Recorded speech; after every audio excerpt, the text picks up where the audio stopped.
Hello friends, my name is Hariom Sharma. Welcome back to my YouTube channel. तो देखिए दोस्तों, आपको पता होगा धातु एवं धातु मेटल्स एंड नॉन मेटल्स वाला चैप्टर चल रहा है आपका, जो कि आज आपका तीसरा लेक्चर है। कौन सा लेक्चर है दोस्तों? तीसरा लेक्चर है। किसी ने पहला लेक्चर नहीं देखा हो, दूसरा लेक्चर नहीं देखा हो, तो मैं इस वीडियो के डिस्क्रिप्शन बॉक्स में उनकी लिंक दे दूंगा, आप आसानी से वहाँ जाकर उन्हें देख सकते हैं। ठीक है दोस्तों, तो देखिए एक बात बता दूं मैं आपको, ये जो थर्ड लेक्चर है बेहद ही इंपॉर्टेंट है आपके एग्जाम के पॉइंट ऑफ व्यू से। और देखिए लास्ट जो सेकंड लेक्चर था उसमें मैंने आपकी हेडिंग छोड़ी थी संक्रिता श्रेणी। क्या छोड़ी थी दोस्तों? संक्रिता श्रेणी।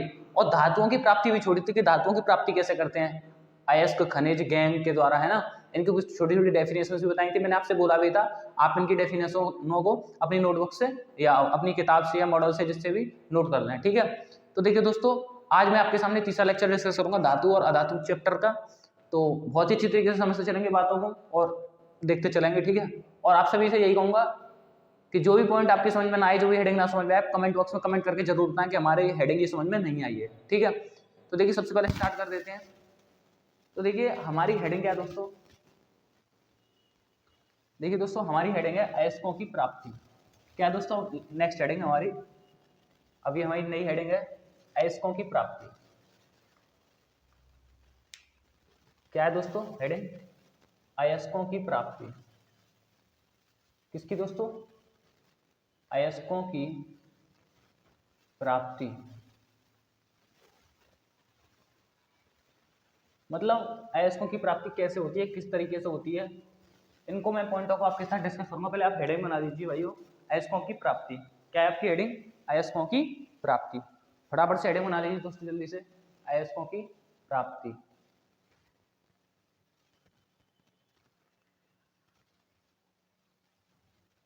हेडिंग बना लीजिए दोस्तों जल्दी से, अयस्कों की प्राप्ति।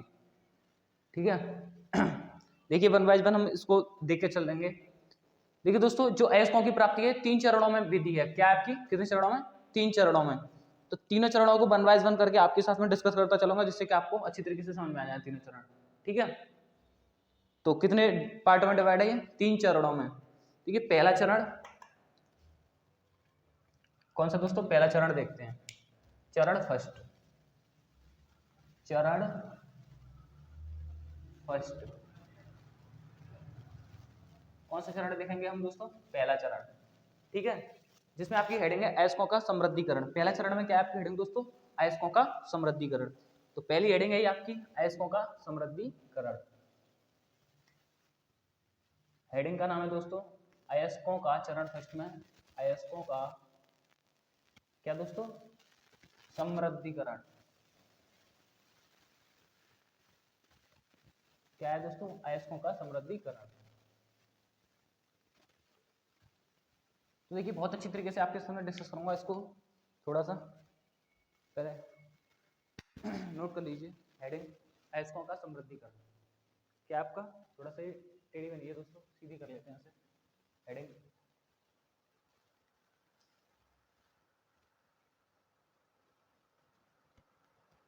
अयस्कों का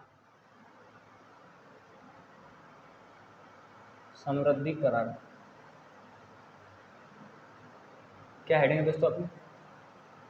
अयस्कों का समृद्धिकरण।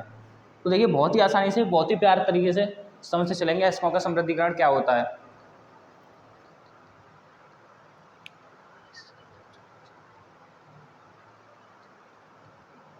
देखिए अयस्कों का समृद्धिकरण अनेक विधियों द्वारा किया जाता है। इसमें लिख लेते हैं,